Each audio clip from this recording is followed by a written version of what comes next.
हमें लगा था कि शेषनाग के बाद आज का सफ़र थोड़ा आसान होगा, लेकिन सुबह गणेश टॉप को देखते ही समझ आ गया कि आज भी काफ़ी कुछ बाकी है। घोड़ा मिलना भी इतना आसान नहीं था। बड़ी मुश्किल से पुष्पत्री के लिए घोड़ा मिला और हमें बिल्कुल पता नहीं था कि आगे सिचुएशन इतनी डरावनी हो जाएगी।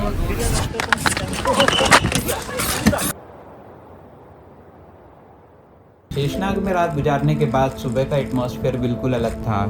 कल हम ट्रेक करके यहाँ तक पहुँचे थे, आज वहीं से हमें पंचतरणी की तरफ निकलना था। Hello guys, good morning. कल तो हमारी हालत खराब हो चुकी थी, सब बीमार हो चुके थे। ये भी बीमार हो गया था।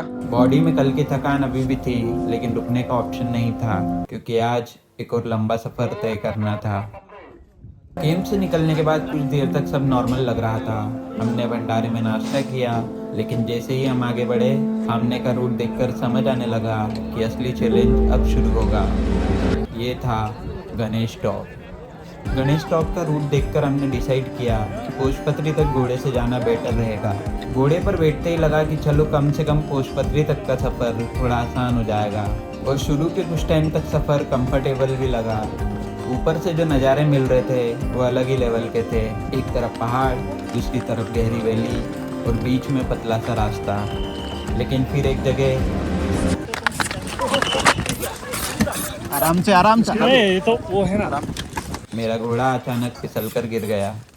सब कुछ एक सेकंड में हुआ। उस वक्त बस ये देख रहा था कि मेरा घोड़ा ठीक है या नहीं। थैंकफुली कुछ नहीं हुआ, लेकिन उस मोमेंट के बाद डर जरूर लग गया था। उसके बाद हम धीरे धीरे आगे बढ़े और गणेश टॉप की चढ़ाई चढ़ते हुए फाइनली पुष्पत्री पहुंच गए। अभी तो हमारी हिम्मत नहीं थी, हमने घोड़ा ही किया आखिर, और जो हाइट देखी है उससे समझ आ गया भाई हमारे लिए तो घोड़ा करना ठीक था। यहाँ तक सफ़र हमें घोड़े पर करने के बाद अब आगे का सफ़र अपने पैरों से करना था। पुष्पत्री पहुंचकर बहुत सुकून मिला। यहाँ दिल्ली वालों का भंडारा लगा हुआ था।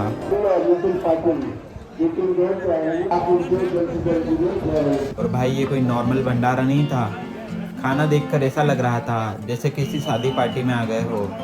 इतनी चढ़ाई और थकान के बाद गर्मा गर्म खाना मिला। उस वक्त इससे बेटर क्या हो सकता था।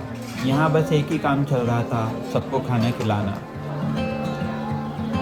पहाड़ों में ऐसे भंडारे सिर्फ पेट नहीं भरते, थके हुए इंसान का हौसला भी बढ़ा देते हैं। पेट भर चुका था, लेकिन सफ़र अभी बाकी था। अब पुष्पत्री से पंचतरणी का रास्ता हमें पैदल ही कंप्लीट करना था। घोड़े वाले एक्सपीरियंस के बाद पैदल चलना बुरा नहीं लग रहा था। कम से कम अपने पैरों पर कंट्रोल तो था। गाइस, हम लोगों ने आधा रास्ता कवर कर लिया। अब हम पहुँचने वाले हैं पंचतरणी पहुंचने वाले कितना हैं। होगा यहाँ पे? यहाँ से करीबन 6.5-7 किलोमीटर होगा। 6-7 किलोमीटर बाकी। रास्ता कभी इजी लगता और कभी फिर से एक चढ़ाई सामने आ जाती। हर थोड़ी देर में लगता बस अब पंचतरणी आ ही गया। एक टर्न के बाद दूसरा टर्न, एक चढ़ाई के बाद दूसरी चढ़ाई, लेकिन बस एक ही चीज़ दिमाग में थी, पंचतरणी पहुंचना है। काफ़ी देर चलने के बाद लैंडस्केप ओपन होने लगा, तब लगा शायद अब पंचतरणी ज़्यादा दूर नहीं है।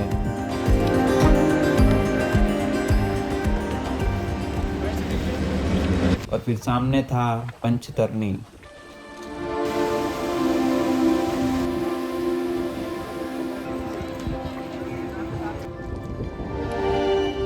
अभी मुझे दिख रहा है पंचतरणी, और सामने का नज़ारा देख के आप भी खुश हो जाओगे।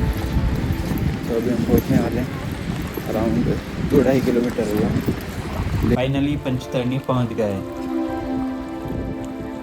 शेषनाग से निकलने के बाद आज का सफ़र भी कंप्लीट हो चुका था, और यहाँ पहुंचकर सबसे पहले जो फीलिंग आई वो थी सुकून। गाइस, अभी हम पहुँच चुके हैं पंचतरणी, और मैं जा रहा हूँ अभी चेक पॉइंट की तरफ। तो चेक पॉइंट क्लियर करके टेंट ये आपसे मिलते हैं। अब बस थोड़ा रेस्ट करना था, क्योंकि अगले दिन इस पूरी यात्रा का सबसे इम्पोर्टेंट दिन होने वाला था। पहाड़ों का सफ़र यहीं तक था। अब शुरू होने वाली थी वो यात्रा जिसके लिए हम इतनी दूर आए थे। अगर आप भी इस यात्रा का अगला पड़ाव मेरे साथ देखना चाहते हैं तो सब्सक्राइब करें। मिलते हैं अगले एपिसोड में। जय बाबा बर्फानी।